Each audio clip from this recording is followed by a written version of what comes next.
Let's talk a little bit about painting hair in Photoshop. I'm using a pressure sensitive tablet again. This is very difficult without it, but you can use the clone tool to clone hair without a pressure sensitive tablet and use the pen tool to kind of pick out a bit of hair. So for instance, if I wanted to make her hair thicker, fuller, I could come in here and pick out a lock of hair like that. Boop.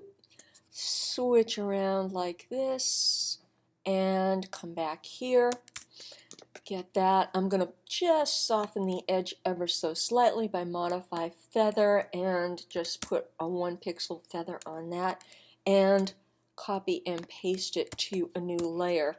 And that way I can come over here and you can easily see how that can increase the look of the hair. You've also got the warp tool in here so you can change the shape of it a little bit, and that might also make it look a little bit more natural. Lots and lots and lots of different things you can do.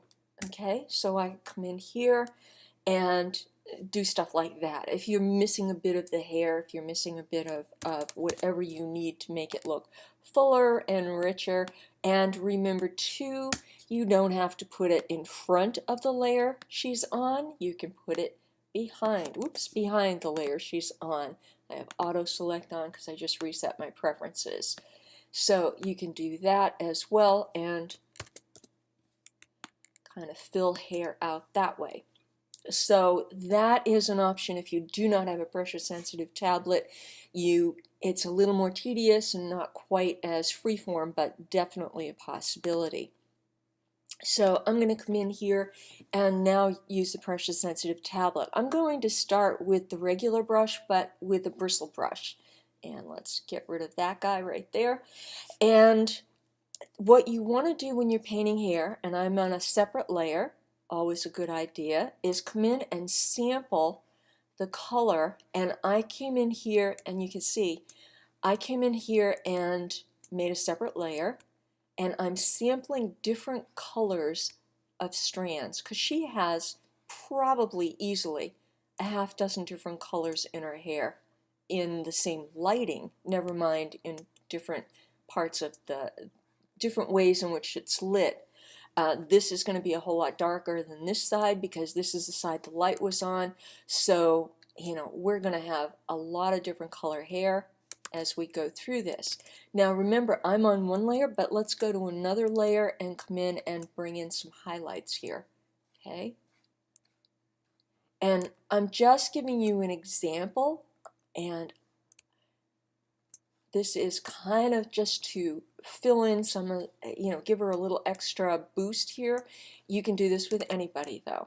So remember, keep sampling often and see how when you put in the different color hair, it makes a big difference. And remember, you don't have to use the hair at 100%. If you drop the opacity, sometimes it blends a little bit better. As you get the hair together, and I did 2 layers there and I'm going to put them into one, then remember too that you can come in with the burn and dodge tool and you can put highlights back into the hair and low lights come in here and kind of darken spots. So you can put in areas in the hair. I'm going to put all this hair down and just copy the layer over itself and merge it all together. So I can come in here and put in highlights into her hair and really give it a little more pop. So that too is something that's going to give your hair a lot more realistic look, a lot more dynamic look. You can see the difference there as I go back before I did the dodge tool, how much more life it has when you add those highlights in. And that's just the dodge tool. And I had it at 50% on that. So, but it's going to differ between blondes and brunettes. It's going to differ with your lighting. Just remember where the lighting is coming from. That's where you want to put your highlights right there. And you can come in and do it small. You can even do your dodge tool with the bristle brush. So you get strands that are now highlighted as well. So I'm going to merge all these together just so I've got them There we go, because I was missing something there. As you use the dodge tool with strands, that gives you a different look. And then remember too, you can use the burn tool as well to add more dimension. All right, so that is before, after. And you can see how you can build up the hair. You can, I just did a little bit there. You can work on this and do an amazing amount of hair buildup. You've seen some of my aliens where I built up hair from nothing, made hair from nothing. That's exactly the same technique that I've used. Different colors, use it on different layers, merge the layers together later, burn and dodge to give it shape and highlights, and that makes a huge difference. Let me give you some shortcuts. I'm going to turn that layer off, so we're back to working on our original hair. Let me give you a couple shortcuts for starting this, and I'm going to go to the Stylize and Oil Paint filter and click on the preview, and this may take a few minutes. You can see that's horrifyingly bad. Take off the shine.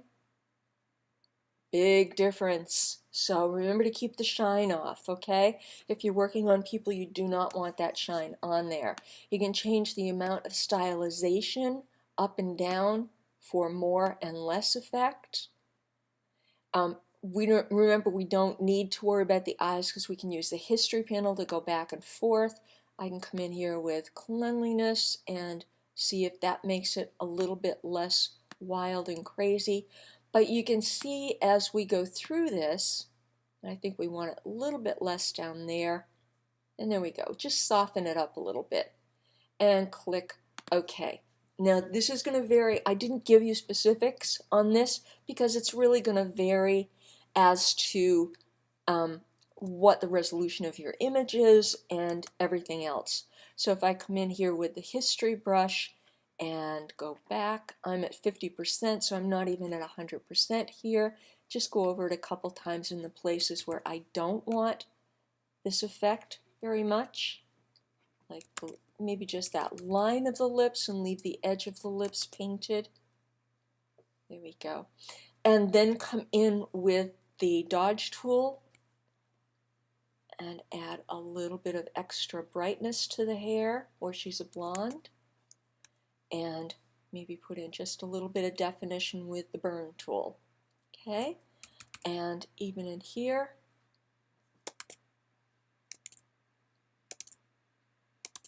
now I'm not liking that, so I'm going to go back a couple steps. But that is essentially it. It is interesting to make hair. It's fun. It's really cool to have that superpower, and it really is like a superpower. Play with it, check it out, use those bristle brushes because they're really, really interesting and kind of amazing now. Oops. And remember that you can paint, I'm right here on a separate layer, so like here where I've got this hair coming down and it's too much, use the eraser tool to get rid of what you don't want, and then drop the opacity and just bring that down a little bit more. Then I can come in here, remember this is on a separate layer, so I can brighten that hair up if I think it's too dark. And look at the difference, okay? So, if I bring that up here, turn that layer back on, you've got so many different options. That is just turning on the oil paint filter and adding a few highlights and stuff with the dodge tool. That is painting in hair by hand with the brush tool, and you can go over it again with a mixer brush because that's going to blend things together really nicely. Lots and lots and lots of options.